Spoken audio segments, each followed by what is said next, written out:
Ano, sobrang init. Huwag na kaya muna tayo magtrabaho. Na, lay off muna. Uy, ang laki, men. Malalaki nga ito. Wow! Ano yan? Kanina ito nakababad. Wow! Ito. Kung kanina ay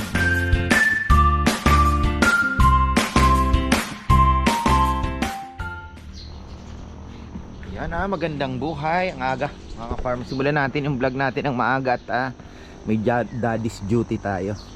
Recognition ni Rowan. Ayan mga farmer, nalinis nila kahapon to. Ayan, ganda na, no? Naglinis po sila kahapon. So ayan, mabilis lang, 3 o'clock lang daw to sinimulan. At tatlo lang, si Kongkong, Jomar at si Nelnel. Bilis lang palang linisin, ano? Ayan, kailangan matanggal din yung mga chechi-borechi na yun, ito kailangan pa nga sana, barik at tinatawag. Ngayon sisilipin natin yung tambak. Syempre ang daming ibon na yung tikling, sarap buhay, Ay, hindi naman namin pinakikialaman ng mga yan, kasama sa ecosystem. Ayan, ganda na. Pwede na tayo magpakain uli dito. Makikita uli natin yung mga malalaking isda dito pagka tingnan nyo ang baba na ng tubig. Yun, update tayo sa solar. Yung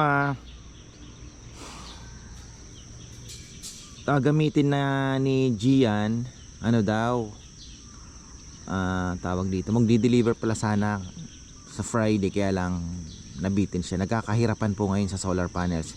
Ang dami ngayon nagmamadali na magpakabit. Ay nako, buti na lang medyo malakas po tayo at si Gian ay ipaprioritize tayo. Nasa Palawan nga lang siya at ayun. Pero sabi niya, brother, dahil yung aking setup ay wala pang battery dahil sa budget, mga farmer, nahihirapan tayo lalo na't ngayon medyo humihina yung lechon house at lechonan.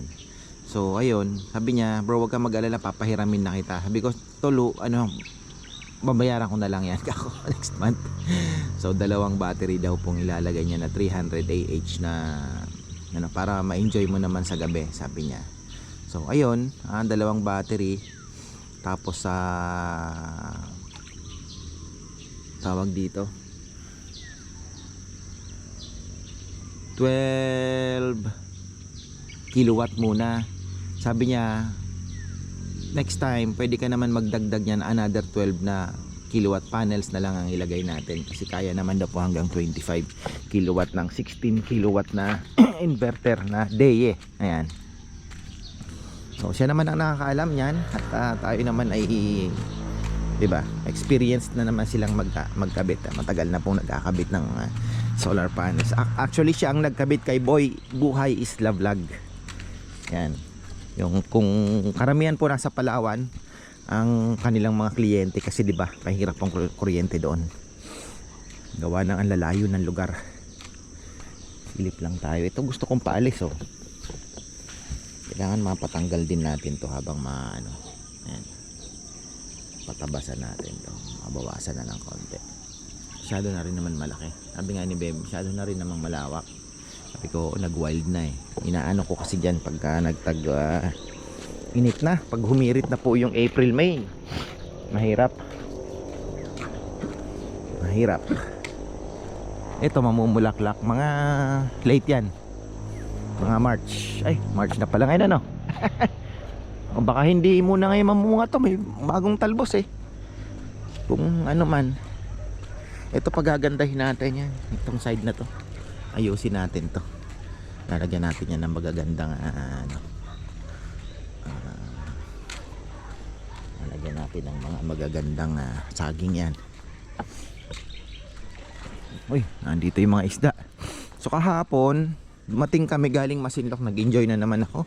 Kaya lang magbabatangas po kami. Si Bebe sabi niya, ka na munang bumili yung mga galunggong, kasi gusto ko pa sanang bumili. Sabi niya, wag ka na munang bumili kasi meron pa tayo na may may Batangas pa nga, mga tulingan naman ang naan doon, di ba? galunggong, tulingan. Sabi ko sige, tsaka babalik pa naman kami ng Masinloc after this, siguro mga second week, third week after ng aming Siargao. Ayan. Uy, masira pa itong aking ginagawa nila sa aking timba.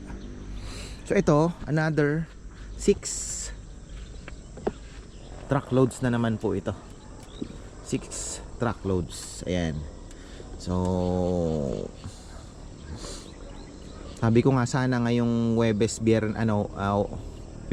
Wednesday today Wednesday, Thursday matapos po nila itong maihulog. So another 6 uli ng Biyernes makapag-hakot. Palagay ko nasa more or less na tayo. Ayan ito na lang naman po ang malalim talaga. Siguro ito yung mga 6 or 8 pa. Kasi ito siguro pasok na yon dito. Konti na lang po ito. Tapos ipapantay pa naman ng konti. Masyado na pong mataas. Masyado nang mataas. Diba? Ayan. Ano yan?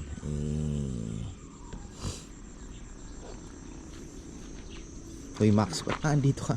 Mahulog ka, loko ka. Andito yung mga tilapia. Maabot na dito. Kailangan po talagang mabawasan. Gusto ko sana hanggang doon lang sa may loft. Doon sa may mangga. Mahila natin to. Kaya ayoko munang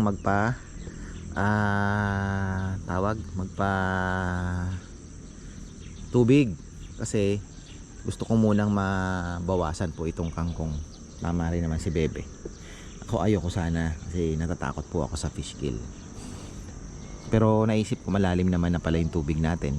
At kung makakapagpatubig naman tayo ng sagad, problema gagamitan ng diesel.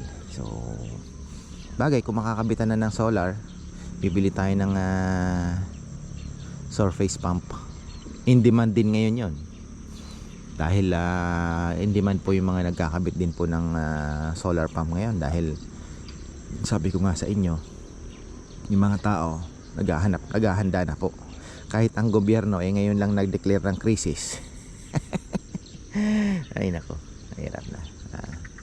Napagalitan ako ni Tita Susan, wag daw akong mag-comment about politics. Kaya lang kung nandito po kayo sa Pilipinas na minsan, di ba, helpless with the corruption, everything, minsan di mo rin matiis talaga maglabas ng saloobin.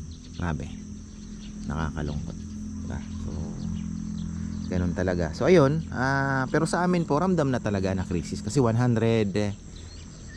may 127, may 137 per liter na ako nakita. Yung B power ng Shell is 137.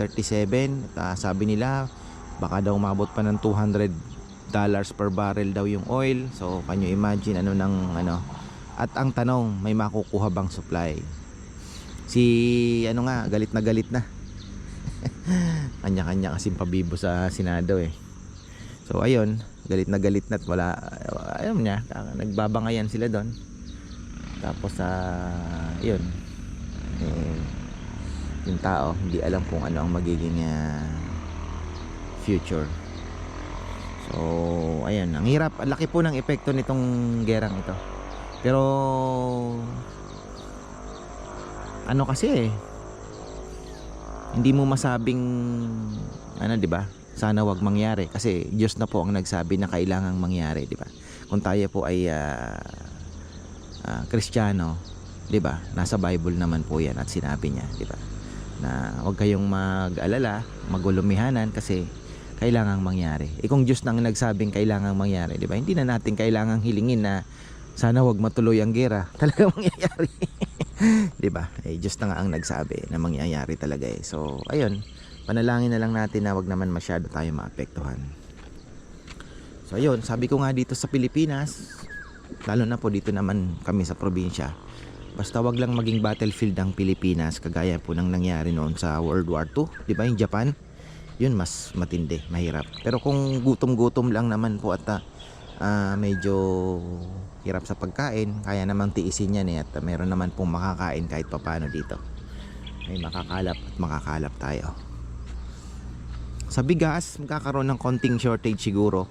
Pero 'di ba nagpo-produce naman po ng bigas ang Pilipinas. 'Di ba? May mga mais naman diyan, may ano, so makakasurvive. Basta wala lang pong putukan at bombahan. Ayan, ito ang abangan natin at sana matapos nila ito ng 2 araw at makita na natin ang liwanag diyan. Para may gusto kong itanim dito. Tapos dito, maayos din po. Ayan, makakapagtanim pa tayo dito. Pwedeng mais, 'di ba? Mga glutinous.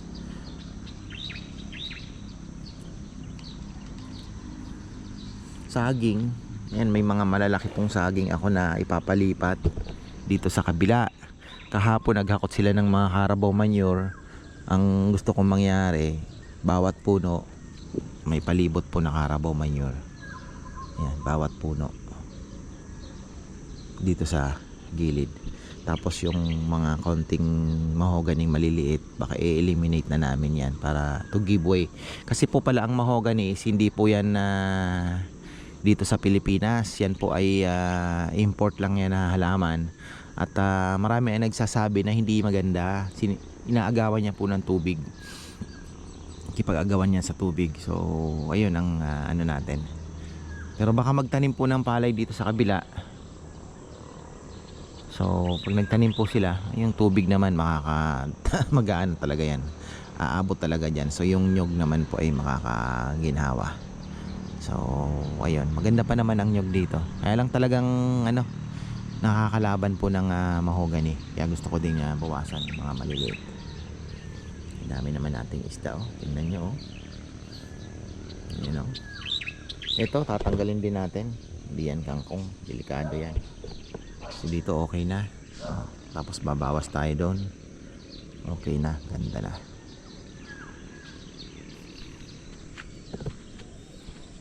Ay, shoutout pala kina Bon Voyage. Ayan, baka pag napanood nyo po to, nasa American Samoa na kayo.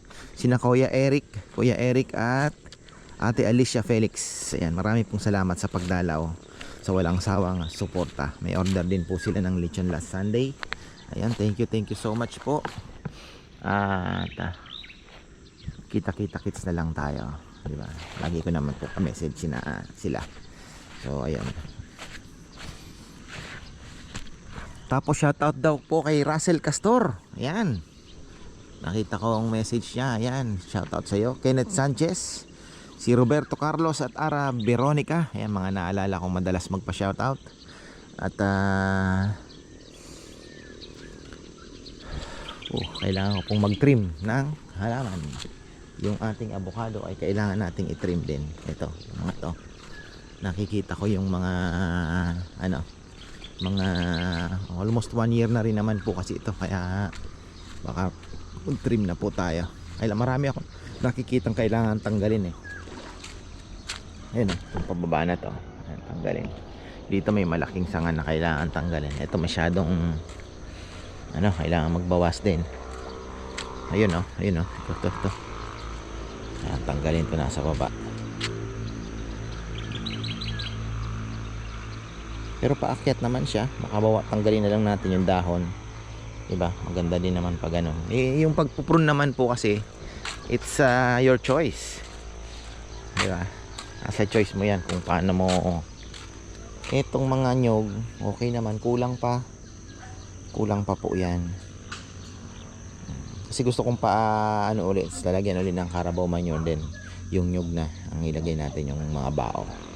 Kulang pa, magpapakuha pa ako.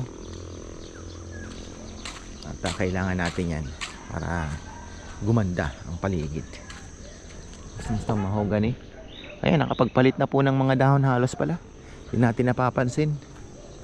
Yan, medyo na, pagpalit na. Uy, salamat, naka 14 minutes tayong daldalan.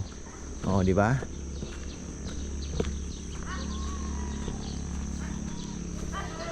Sarado pang gate, May lechon tayo, order ni Marie Chris, kapatid ni Lulu. Mamais, yung nagmamais. Yan, balikan na natin. Tapos na tayo, mga farmer. Yan, okay na. 10 o'clock, 10, hindi, mga 11 natapos po yung program. Ayan o, mamaya abangan nyo po ito at doon naman daw mga 3 o'clock daw sisimulan, sabi ni Papa Yam. Sa susunod na vlog na lang natin yan. Yun doon naman sa side, okay na yan. So at least yung gitna may silungan sila, mabawasan naman daw yung kangkong. Okay, nataasan na lang natin ang tubig. Ayan, ngayon natin itong tambak. Kanina 4 sila, ngayon si Jomar ay nililinis yung talabang binili ko dahil iihawin ngayon. Nabili ako sa Samal kahapon, lumang kami ng Balanga eh. Tapos ano pa ba, pagod ako kahapon haba ng biyahe. Sipin nyo, Masinloc to Balanga to Arayat. Tapos dumaan kami birthday ni Lolo Soy, nag-stay pa ng kaunti doon. Antok na nga ako, sabi ko pagod bebe, tinulugan ako sa biyahe. Ayan, so tingnan natin kung tinatambak nila. Pagod din mga farmer, sobrang init. Ako, itong ating payong ginamit na nila. Nagsabihan ko nga sila, what yung ginamit ka ako yan? Kukulit eh.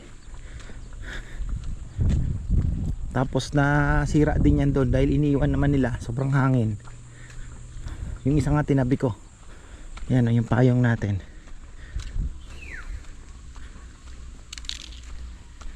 Amihan season, nasira din. Kailangan magdilig pala dito.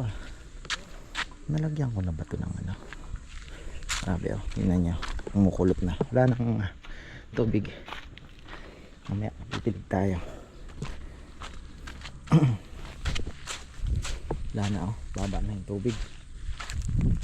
Tagal na akong hindi nagpapakain ng isda. Mahal, kailangan magtipid.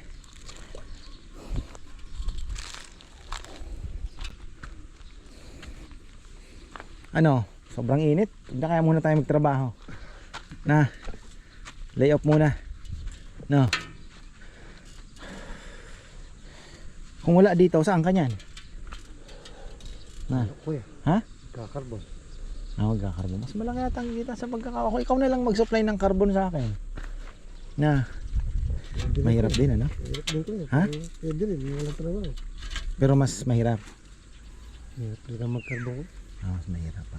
Dito tayo sa mas madali. Alam ko naman gusto mo yung madali eh. Baba na ng tubig, ano? Hindi kasi pag nalinis yan, pwede na tayo magpatubig uli. Alam mo kung saan kukuhanin ko? Sa may mangga, no? Kasi gagapang din uli yan eh, di ba? Bilis lang yan. So ito na yung 6 mo. Wala na naman. Kulang pa. Grabe. Sabagay kasi sobra naman po ng konti. Itutulak pa. Matindi. Matindi. Alin? Dito siguro sa may gilid doon, pwede. O dito. Ha? Oo, pwede din. Saan pader? Oh, pwede rin. Oo. Oo. Ayan oh. Eto, ang ganda pa naman ng lupa, ano. Maganda sigurong ihalo ito doon sa ano, no? Doon sa tinaniman natin talbos, puro ipay. Ito na buhay. Pwede ko yan. Maganda na. Halo, no? Pero buhay naman ko yun. Hindi kailangan nun, mabasa talaga ng gusto, no? Mabasa lang talaga dapat. Mainit kasi ngayon, sobra. Pero ito, wala, sobrang init na. Ang paparamdam na, tingnan nyo naman po, oh. Tingnan nyo naman ang dagat na. Yung sky, ayan. Grabe. Wow. So ito. Kung kanina 6, may natapon din ditong ilan eh. Grabe, no? Mga 8 pa. Ito malalim yan. Mga 8 pa. Yung mga isda natin, oh. Oh. Maabot na dito yung kangkong. Kailangan na po natin supilin yan. Ayun sa may loft kanto. Hanggang doon din. Putulin natin. Yan, tutulak na lang daw po doon yung mga kangkong. Pero at least may taguan pa rin sila. Nga, sana ay hindi naman po makadami ayungin. Haba na rin. Kaya lang hindi lumalapad. Yung haba niya ganyan eh. Pero hindi ko po alam kung yung lapad ba. At least man lang sana 2 finger. Pero mukhang alanganin eh. Alaman natin yan. Bakit ang tubig? Pag naputol magpapatubig tayo. Gastos tayo ng konti. Diesel. Grabe, nagpa full tank pa pala ako ng nasa Masinloc po kami. 99.99.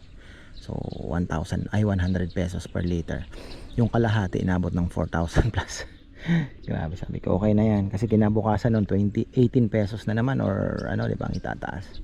Sabi ko, bebe, wag na muna natin gamitin yung reserve at kung ano man ang mangyari. May darating daw na 1 million mga farmer, 1 million, hindi bariles, litro.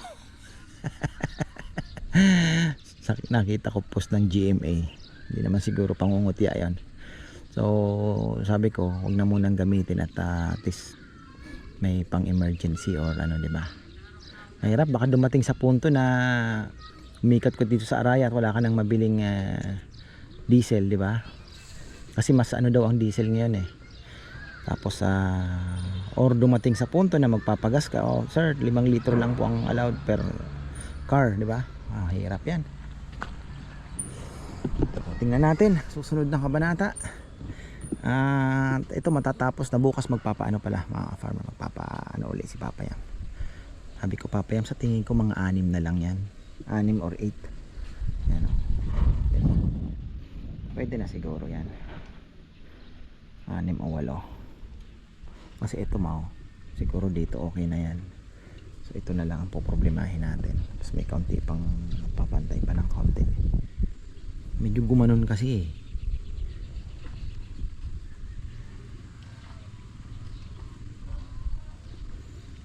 Okay, ang init talaga. Ang lechon na order ni Marie Chris. Yan, baka binigay na kay Rambo yung bayad. Discounted yan eh. Siyempre tropa ka ako. Ano naman. Hindi naman sila kasama sa di ba? Ay, nayaan ko na. Ang tagal niya ng inawit sa akin. Tapos sa Friday naman si Jomar naman. Yan. Laki niyan, malaki. Ito na lang, may natirang malaki. Ang linggo. Oh, mag-iihaw na tayong talaba. Matikman nyo man lang yung talaba.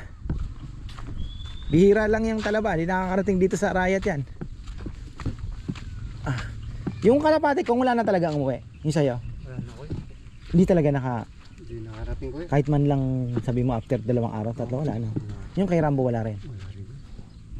Dami kasi naglambat no. Nahuli nga eh. Yung sinabi niya meron, di ba kuya? Alin? Pero wala na talaga. Wala. Nahulog din. Mayabang yan. Sino? Mayabang. Niyayabangan ka lang. Siyempre, niasar ka lang yan eh. Diba sabi niya, Oh, siya nagsabi sa akin na umuwi na daw sa kanya. pero wala. Pero Wala. Kayong dalawa lang ang nag-uusap eh. Nakikibalita lang ako. Ay, yan. Talaba. Ay, mamaya ikutan natin yung mga tanim-tanim natin, mga ka-farmer. Kahit sobrang init, chicken natin. Ito na po ang isa sa mga, ito na po yung start. Nakita niyo yan? Walang galawan ng mga halaman. Konting-konti lang ang hangin. Napaka-dry. So magkakaalaman po yan. Mga ilang araw pa mararamdaman na po ang init. Sana makapagpa-solar na tayo. Grabe ang itataas ng kuryente. Ang laki, 4 pesos yata. Tapos di pa natin alam kung magkakaroon ng shortage din, di ba? Sa talaba binanlian lang yata. Kumain ka dun ka. Pakita mo, baka mamaya kwento lang ang talaba. Ayan. Ano po yan? 2 bariles yan. Naubos na namin yung ano. Ayun, oh. Nakakaingitan talaga. Uy, ang laki, men! Malalaki nga ikaw. Wow! Ayan. Kanina to nakababad. Wow! Sige, kuha ka na dyan. Kawin na. Kalambot mo ba? Marna lang yan. Ano? Yung mga piraba. Boy Kilaw. Pakita mo yung paano kumain si Boy Kilaw. Sarap. Ayun yung manyaman oh. Laki, ano? Baka may perlas nila. Tara ta. Nakakulkul nito. Pero ano? Bukas eh. Ano? Masarap. Na, Gawa ng kutsilyo. ito si Jomar, mahirap introdusan to ng pagkaing ano eh, dagat eh. Na, pero nagustuhan mo ito na Jom. Ah, Sarap yan nga yan. Inano yan. ah, Kung mag-break time, piyahanan na lang. ayun oh, uy, sarap. Uy! Hindi na, buyanan na lang dyan eh. Nakarami na rin ako kagabi nga. Nag-ihaw na po kami kagabi eh. Sabi ko yung ano, worth 500 pesos. 100 isang lata doon sa Samal. Sakto, pagdating namin doon, isang bundok na talaba yung ano, dinatnan namin. Hindi ko na lang na-vlog. Yan, oh. May malalaki pala niyan, ano?